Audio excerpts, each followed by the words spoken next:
"Run, Tala! Don't look back!" Her mother's scream cut through the night as flames swallowed the village behind her. Tala stumbled through the snow, clutching a tiny wooden doll, her breath fogging in the freezing air. The sky glowed red, and shadows of warriors on horseback flashed past. She was just a girl, 12 years old, alone in a wilderness that didn't care if she lived or died. Everything she knew was gone, burned to ashes in a single night. But what if that fire wasn't the end? What if a stranger, hidden in the shadows of the plains, was watching her right now, ready to change her fate? Could a lost child find a new home in a world so cold and unforgiving? Stick around, because this story is just beginning. Picture a winter night in the late 1800s, deep on the Great Plains. The air is so cold it bites your skin, and the snow stretches out like an endless white sea. This is where we meet Tala, a 12-year-old girl from the Lakota tribe. She's small but brave, with eyes that hold a spark of fire. Her mother, Kaya, was a healer, a woman who could soothe pain with herbs and soft words. But Kaya is gone now, taken by a night of chaos and flames. Beside Tala stands Hok'ee, a lone Cheyenne warrior in his 40s. His face is scarred, his past heavy, and he roams these plains like a ghost with no home. It all started when Tala's village came under attack. No one knows who the enemies were, maybe rival tribes, maybe settlers with guns and greed. All Tala remembers is the shouting, the smoke, and her mother's voice piercing through it all. "Run, Tala! Don't look back!" Kaya screamed as the flames climbed higher, eating up the homes of the Lakota people. Tala obeyed, her feet pounding the snow, her hands gripping a little wooden doll her mother made. That doll was all she had left, a piece of hope in a world turned dark. Now she's out there alone, lost in the wilderness. The wind howls around her, sharp and cruel, tugging at her thin clothes. She's cold, her stomach growls with hunger, and she doesn't know which way to turn. In the distance, wolves howl, their eyes glinting through the trees, watching her every step. Tala is just a child, shivering in the snow, with no one to guide her. Tala was Lakota, born to a people who knew the land like their own heartbeat. They could read the wind, follow the stars, and live with the earth as family. But now, that heartbeat is silent. Her village is ash, her mother is gone, and the plains feel like a stranger. Could a child survive where even the strongest faltered? That's the question hanging in the air, pulling us deeper into her story. Days pass and Tala keeps walking, her small feet dragging through the snow. Her body feels weaker with every step, like the cold is pulling the life right out of her. She's been alone since the fire took her village, and the plains stretch out wide and empty around her. Her stomach twists with hunger, a sharp ache she can't ignore. She stops by a clump of bare trees, her breath puffing out in little clouds. She kneels down, her hands shaking as she tries to build a fire. She's seen her mother do it 100 times, striking stones together until sparks fly. But now her fingers are numb, clumsy from the cold. The sticks stay dark, no flame, no warmth. She drops the stones and pulls the wooden doll from her coat, holding it close. "Mama said the spirits would guide me," she whispers, her voice small and cracked. "Where are they?" The wind answers with a low moan, but nothing else. She gets up and keeps moving, her legs heavy like they're made of stone. After a while, she hears a faint trickle under the snow. She stumbles toward it and finds a frozen stream, its surface hard and gleaming. She picks up a rock and chips at the ice, her arms trembling with every hit. A tiny hole opens and she cups her hands to scoop the water. It's so cold it stings her throat, but she drinks anyway, desperate for anything to keep her going. She sits back, panting, her strength slipping away. The doll falls into her lap, and she stares at it, her eyes blurry with tears. She wants to scream for her mother, for anyone, but her voice is too weak to carry. The wilderness feels alive, watching her, waiting for her to give up. Then she hears it, a rustle in the trees. She looks up and her heart jumps. Eyes glow in the dark, yellow and sharp, moving closer. Wolves. A whole pack of them, their fur bristling as they step out from the shadows. Tala scrambles to her feet, her breath fast and shallow. She grabs a stick from the ground, its end jagged and sharp. She holds it out in front of her, her hands shaking so hard she can barely keep it steady. The wolves circle, their growls low and hungry. One steps forward, its teeth bared, and Tala grips the stick tighter. She knows it's hopeless. She's too small, too tired, too alone. But she won't go down without a fight. She locks eyes with the wolf, her chest heaving, ready to swing. Just as the wolf lunges, a shadow flashes across the snow. A loud shout splits the air, deep and fierce. The wolves freeze, and Tala turns her head. A man stands there, tall and broad, his spear slashing through the wind. It's Hok'ee. He swings the weapon with power, driving the pack back. The wolves snarl and snap, but his voice roars again, and they scatter into the trees, tails low. Tala's legs give out, and she drops to her knees, the stick falling from her hands. Her vision blurs, the world spinning as exhaustion takes over. She feels the cold snow against her cheek, and then nothing. The wilderness doesn't care if you're young or old, brave or afraid. It tests everyone, chewing up the weak and spitting them out. For Tala, that test was about to meet its match. She didn't know it yet, but the man who stood over her, his spear still in hand, was more than a shadow in the night. He was a lifeline, a chance she didn't see coming. The plains had thrown their worst at her, and she was still breathing. But for how long? The world comes back to Tala in flickers. She feels warmth first, a crackling heat against her skin. Her eyes flutter open, and she sees a fire dancing in front of her, its orange light bouncing off rough stone walls.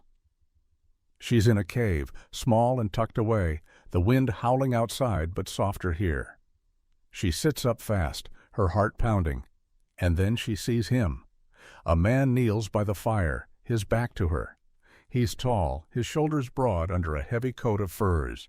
His hair is long and dark, tied back with a leather strap. Scars crisscross his face, deep lines that tell stories he doesn't share. This is Hok'ee, the Cheyenne warrior who pulled her from the snow. He turns his head slightly, his eyes catching hers, quiet and steady. Tala freezes, unsure if she should run or stay. Hok'ee stands and moves to his pack, pulling out a small bundle. He unwraps it and offers her a piece of dried bison meat, dark and tough but full of life. Tala stares at it, then at him. Her stomach growls loud enough to echo in the cave, but she doesn't reach out. "Why help me?" she asks, her voice rough from days of silence. Hok'ee sits back on his heels, the firelight playing across his scars. "The spirits don't let children die alone," he says, simple and sure, like it's a fact carved into the earth. His words hang there, heavy but soft, and Tala feels something shift inside her. She takes the meat, her fingers brushing his for a moment, and bites into it. The taste is strong, filling her with a warmth she hasn't felt since the village burned. They sit in silence for a while, the fire snapping between them. Hok'ee doesn't push her to talk, and she doesn't ask more, not yet. But as the night deepens, he speaks again, his voice low like the rumble of distant thunder. "I've been walking these plains a long time," he says, "since my people scattered." He doesn't say why or how, just lets the words settle. His eyes drift to the flames, and Tala sees a sadness there, deep and old, like a river worn into stone. She looks at his spear, propped against the wall, and notices something. A single bead dangles from the shaft, small and blue, woven in a pattern she knows. Lakota. Her heart skips. This man isn't one of her people, but he carries a piece of them. She wants to ask, but the words stick in her throat. Instead, she pulls her coat tighter, hiding the wooden doll against her chest, a secret she's not ready to share.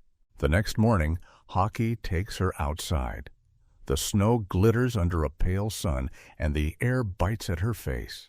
He kneels by a patch of ground and shows her how to set a trap for rabbits. "You twist the cord like this," he says, his hand steady as he works the rope. "Then wait." Patience catches more than speed. Tala watches, her small hands copying his moves, clumsy at first but getting better. Later, he shows her how to melt snow in a hollowed stone, holding it over the fire until it turns to water. She drinks, her throat less raw now, and feels a flicker of strength return. Hok'ee doesn't smile, but his eyes soften when she gets it right. Tala starts to feel something new, a thread of trust weaving between them. She still keeps the doll hidden, tucked deep in her coat, a piece of her mother she won't let go. But with every lesson, Hok'ee feels less like a stranger. Hok'ee wasn't Lakota, but he knew their ways. He moved with the land, not against it, reading its signs like an old friend. To Tala, he was a mystery, a man with no tribe, no home, yet here he was, sharing his fire and his food. She watched him mend a tear in his coat with a bone needle, his fingers slow and careful, and wondered about the bead on his spear. Did he lose someone too? Could a man with no home become hers? The cave felt warmer now, not just from the fire, but from something growing between them, fragile and quiet, like the first green shoot after a long winter. Tala didn't have all the answers, but for the first time in days, she didn't feel so alone. Night falls over the cave, and the fire burns low, casting long shadows on the walls. Tala sits close to the flames, her hands wrapped around a warm stone Hok'ee gave her to hold off the chill. He sits across from her, sharpening his spear with slow, steady strokes. The air feels calm, almost safe, and Tala lets her guard slip just a little. She's starting to think maybe the worst is behind her. Then Hok'ee freezes, his head snapping up, his eyes narrow, listening. Tala hears it too, a faint thud in the distance, growing louder. Hoofbeats. Hok'ee grabs his spear and stands, his voice a sharp whisper. "Hide." Tala's heart leaps into her throat.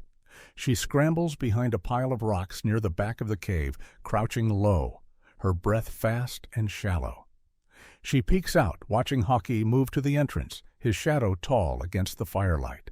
3 riders come into view, their horses stomping the snow outside. Tala's stomach twists. She knows those cloaks, those voices. They're the warriors who burned her village, the ones who took her mother away. Their leader, a man with a cruel scar across his cheek, swings off his horse and steps closer.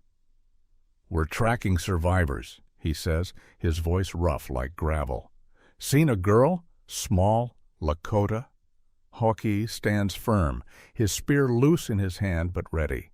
"She's dead," he lies, calm and cold. "Died in the snow days ago." The leader laughs, a sharp, ugly sound that echoes in the cave. "Then why do we smell a fire, Cheyenne?" He sniffs the air, his eyes glinting with suspicion. Tala presses herself tighter against the rocks, her hands trembling around the wooden doll in her coat. The tension snaps like a breaking branch. The leader lunges, drawing a knife, and his 2 men follow. Hok'ee moves fast, faster than Tala thought possible. His spear swings in a blur, catching the first warrior in the chest. The man crumples with a grunt, blood staining the snow red. The second charges, swinging a club, but Hok'ee ducks and drives his spear up, dropping him too. The leader roars, furious now, and throws himself at Hok'ee. They clash hard, a tangle of fists and steel. Hok'ee fights like a storm, fierce and unyielding, but the leader is cunning. He ducks a swing and jams his knife into Hok'ee's side. Hok'ee staggers, a low groan escaping him, and the leader bolts, leaping onto his horse and vanishing into the night. Hok'ee falls to his knees, clutching his wound, blood dripping between his fingers. Tala rushes out, her fear forgotten. "Hok'ee!" she cries, dropping beside him. His face is pale, his breathing ragged, and the snow around him turns dark with blood. She looks toward the cave entrance, her mind racing. The rider could come back, maybe with more men. She could run now, slip into the dark, save herself. Her legs itch to move, her chest screaming at her to go. But then she looks at Hok'ee, the man who saved her from the wolves, who shared his food, who taught her to live. She can't leave him. She takes a deep breath and makes her choice. "Hold on," she whispers, her voice shaking but sure. She pulls off her coat and presses it against his side, trying to stop the bleeding. Her hands fumble as she remembers her mother's lessons. Kaya used to show her how to heal, pressing herbs into cuts to ease the pain. Tala searches the cave with her eyes and spots a small pouch by Hok'ee's pack. She crawls over, spilling it open. Dried leaves tumble out, their sharp smell filling the air. She grabs a handful, not sure if they're right, and hurries back. She lifts the coat and presses the herbs into Hok'ee's wound, her fingers sticky with blood. He winces, his eyes fluttering, but he doesn't push her away. "Good," he murmurs, so quiet she almost misses it. Tala keeps pressing, her hands steadying as she works, tears stinging her eyes. She won't let him die. Not here. Not now. The plains don't forgive weakness, but they honor courage. Tala had a choice: stay and fight for Hok'ee, or run and leave him behind. She chose to stay, her small hands covered in blood, her heart pounding with a strength she didn't know she had. That choice would change everything, not just for her, but for the man who'd become her shield. The night grows quiet again, the fire flickering low, and Tala sits there, waiting, hoping as the wind howls outside. The rider might return, but she's not running anymore. The cave feels colder now, the fire barely a flicker as Hok'ee's strength fades. His breathing grows shallow, each gasp a struggle, and the snow beneath him is dark with blood. Tala kneels beside him, her hands pressed against his wound, the herbs she found packed tight to stop the bleeding. But it's not enough. His face is pale, his scarred skin slick with sweat, and his eyes flutter like he's slipping away. Tala's chest tightens, panic clawing at her. She can't lose him, not after everything. She pulls the wooden doll from her coat and clutches it close, her fingers tracing its familiar shape. "Please," she whispers, her voice breaking. "Spirits, help me. Don't take him too."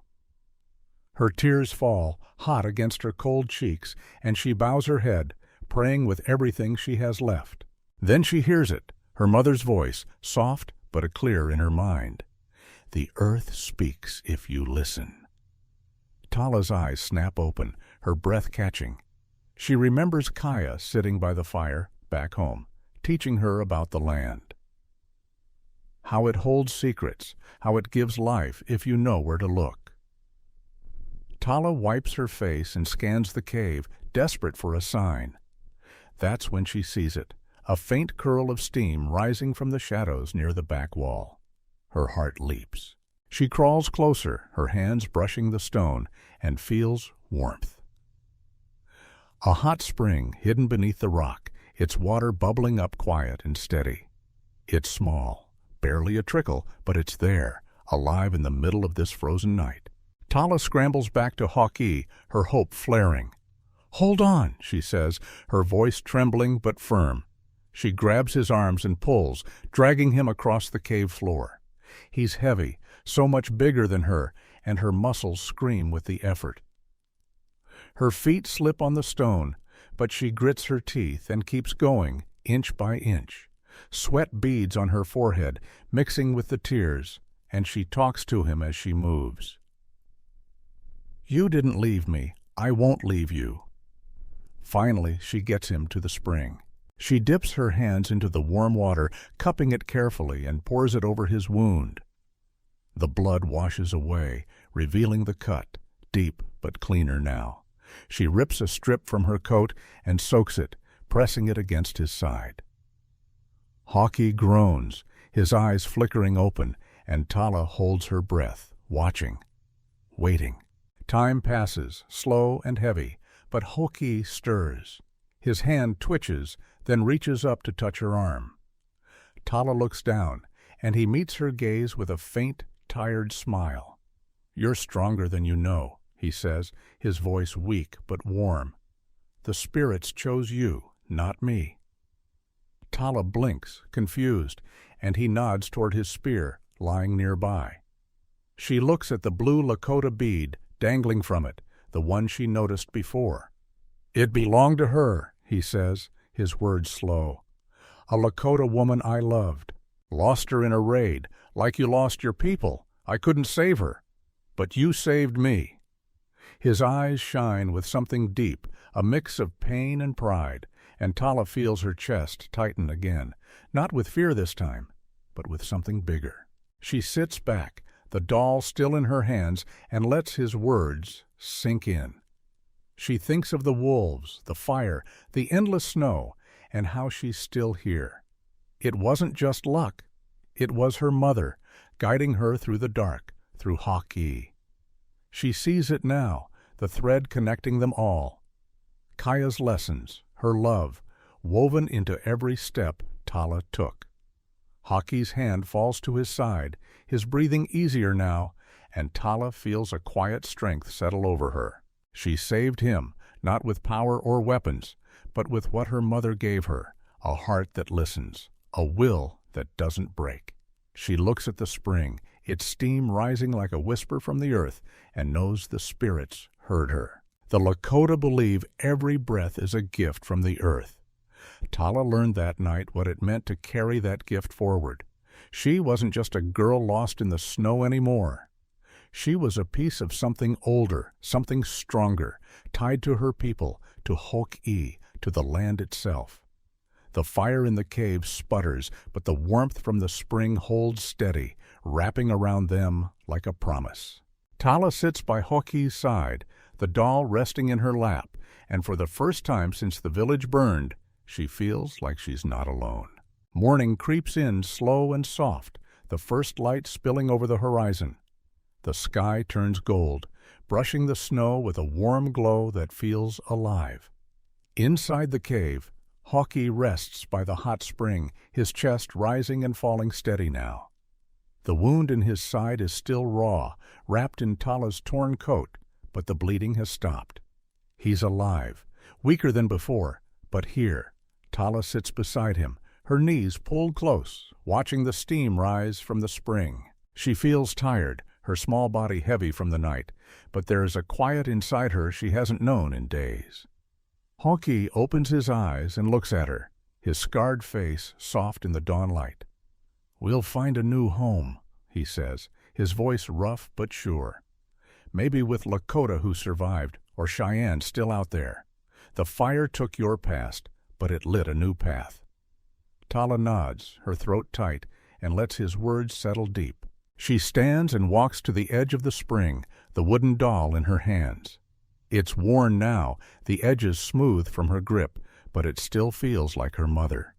She kneels in the snow and digs a small hole with her fingers, the cold biting her skin. She places the doll inside, covering it gentle and careful, like tucking in a child. "Thank you, Mama," she whispers, her voice a breath against the wind. She pats the snow down and sits back, staring at the spot. It hurts to let go, a sharp ache in her chest, but it feels right too. Her mother's spirit isn't in the doll anymore. It's in her, in the choices she made, in the strength that kept her going. She wipes her eyes and stands, the weight of the past lighter now. Hok'ee calls her name, soft and low. She turns and sees him struggling to his feet, leaning on his spear. Tala hurries over, slipping her small hand into his scarred one. His grip is warm, steady, and she feels it, a bond forged in blood and snow. They step out of the cave together, the golden light washing over them. The plains stretch wide ahead, endless and wild, but Tala isn't afraid. She's ready to face whatever comes with Hok'ee by her side. Her old life is gone, buried with the doll, but she's gained something new, a family not of blood but of heart. In the end, Tala found more than survival. She found a truth the Lakota and Cheyenne hold dear. Family isn't just blood. It's the ones who walk with you through the storm. The wind picks up, carrying the promise of a new day, and Tala takes her first step forward, her hand tight in Hok'ee's, her eyes on the horizon.